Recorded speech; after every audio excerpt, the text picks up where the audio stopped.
컴백한 박범계 전 장관, 지금은 의원인데요. 한동훈 때리기, 이 얘기 3.15 준비를 했습니다. 한동훈 장관이 어제 직접 검수완박법에 대해서 헌법재판소에 권한쟁의 심판을 청구했죠. 정부가 국회를 상대로 헌법재판을 청구하는 건 이례적이기 때문에 야당, 그러니까 민주당과 직접적으로 충돌할 수도 있습니다. 어제 한동훈 장관의 목소리부터 듣고 오겠습니다.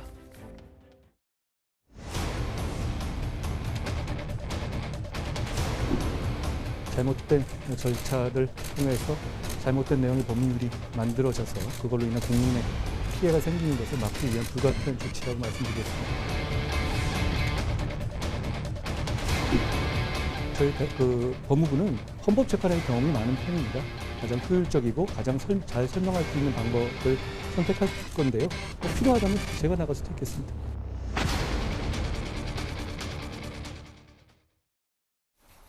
한 장관이 직접 본인이 변론할 수 있다라는 얘기까지 나왔으니까요. 이현정 의원님. 네.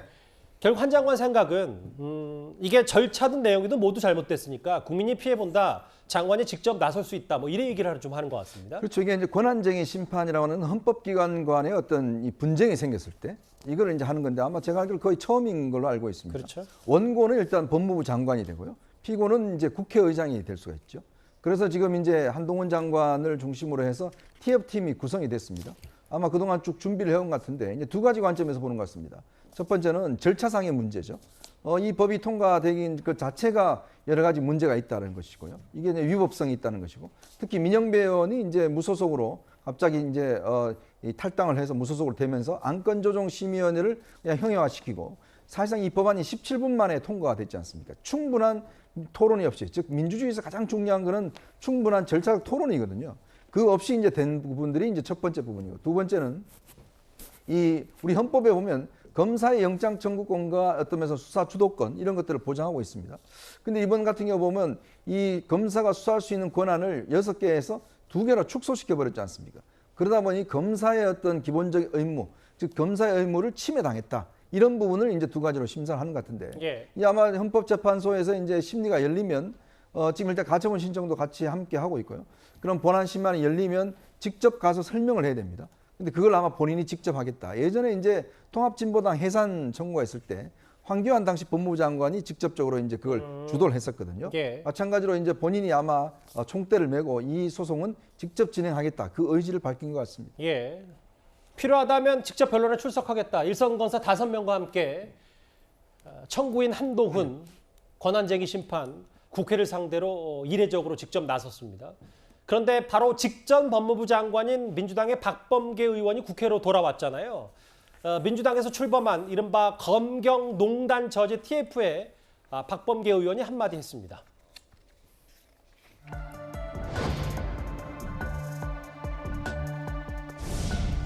대한민국은 엄연히 법치주의가 지배하는 법의 지배 국가입니다.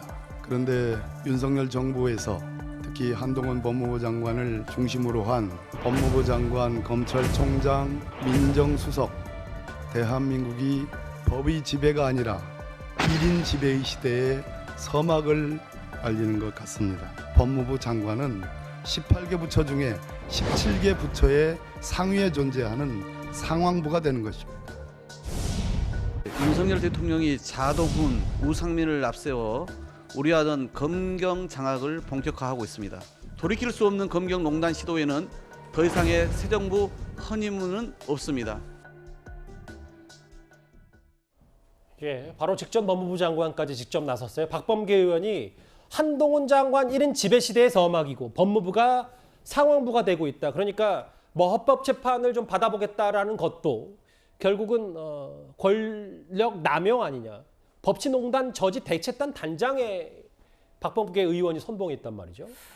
전직 장관과 현직 장관이 마주세는 모양새가 참 어색하긴 한데, 근데 예. 제가 생각하기에는 단순히 지금 한동훈 장관이 지금 하고 있는 여러 가지를 봤을 때 예. 여러 가지 정치적 해석은 나올 수밖에 없다고 생각을 합니다. 첫 번째로 지금 검찰총장이 없는 상황에서 검사 인사에 대한 소식이 계속 전해지고 있죠. 그렇다 보니까 사실상 법무부 장관이 검찰총장도 겸임하는 것이 아니냐는 비판이 나오고 있는 것이고요.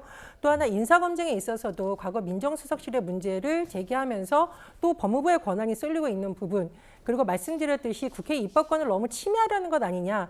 더구나 현직 장관이 나서서 이렇게 직접 설명을 하겠다는 것이 맞느냐. 여러 가지 복합적인 상황에서 야당의 반발이 나오는 것으로 보이고요. 예. 또 하나 지금 국회 상황이 그렇게 원구성이라던가 여러 가지 협상이 잘 안 되고 있는 상황입니다. 그런 가운데서 야당에서는 사법개혁특위에 들어오면 우리도 협조하겠다는 식으로 또 우리가 먼저 협조할 테니 들어와라는 식으로 제안을 했는데 그게 안 되다 보니까 아마 민주당에서는 한동훈 법무부 장관 그리고 국민의힘이 뭔가 작전을 하듯이 양쪽에서 기존에 통과됐던 법안을 무력화시키라는 것 아니냐 이런 의심을 하고 있는 것으로 보입니다. 예, 박범계 장관은 지금 한동훈 장관이 법무부 장관, 검찰총장, 청와대 과거 민정수석까지 다 겸하는 거 아니냐라고 비판을 했는데 바로 직전 법무부 장관 얘기가 나왔으니까 이 얘기도 짧게 해봐야 될 것 같아요. 의전 얘기 있잖아요. 결국은 차량 문 대신 열거나 닫거나 의전하지 말라. 전직 장관들 업적집 제작하지 마라. 보고서 등에 님자 붙이지 마라. 어찌 보면 뭐 과거에 잘못된 관습들은 다 한동훈 장관이 없앴고 이거에 대해서 여러 긍정적인 평가들이 많은데 이게 사실 또 바로 직전 장관이 박범계 장관이기 때문에 네. 그럼 박 장관 시절에 이걸 다 했던 거냐? 박 장관 스스로도 뭐 검수완박과는 별개로 뭔가 심기가 불편했을 것 같다는 느낌도 개인적으로 좀 들고요. 아, 그럴까요? 제가 봐서는 그건 아닌 것 같고 지금 이제 한동훈 장관이 저렇게 이제 정부 부처의 장들의 의전에 대해서 좀 스타일을 바꾸었다. 예. 이런 부분은 좀 환영할 만한 일입니다. 예. 이게 꼭 그 박범계 장관이 해왔던 게 아니라 보면 한 17개, 18개 부처 장들, 그다음에 공공기관장들이 그런 의전들을 누려왔을 거예요, 관행적으로. 예. 그래서 이제 아마 한동훈 장관은 기본적으로 머릿속에 좀 조금 편안한 스타일로 가자 이런 부분인데 저는 염려가 되는 것들이 저는 한동훈 장관이 이런 부분으로 국민들한테 겉으로는 굉장히 내가 이 변화와 어떤 굉장히 자유분방하고 파격적인 생각을 가지고 있는 사람이다 하지만 예. 지금 권한쟁의 심판을 하면서 어떤 검수완박법에 대해서 본인이 직접 나선다는 부분들은 저희 민주당이 처음부터 한동훈 장관이 이러려고 왔구나라는 것들을 보여주는 것이고요.